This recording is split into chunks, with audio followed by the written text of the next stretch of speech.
मी वसु महाराजांना आधीच सांगितलं होतं, हे नागराजा आणि नागराणी बेजबाबदार आहेत, यांना नागलोक सांभाळता येणार नाही. आणि माझा शब्द खरा ठरला. ते दोघेही नागमण्याचं रक्षण करू शकले नाहीत. हा समस्त नागलोकावर अन्याय आहे. त्यांच्या चुकांची शिक्षा नागलोक का म्हणून भोगणार आहेत?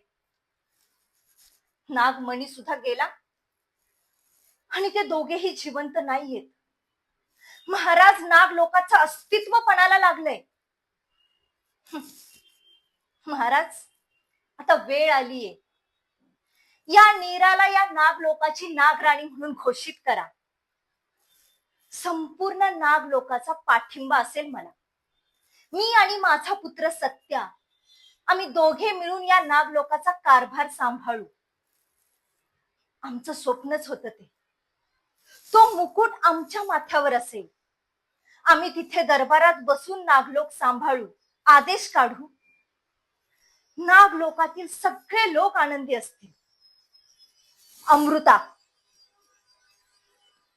तिला काहीही सांगायची गरज नाहीये. तिच्याकडून काहीही होणार नाहीये. व्हायचं असतं तर कधीच झालं असतं. 10 वर्ष गेली पण नागमणी अजून नागलोकात आला नाही. माझा सत्य आणेल नागमणी.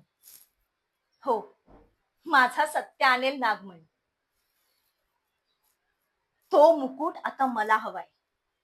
मला नागराणी करा, नाहीतर याचे परिणाम खूप वाईट होतील.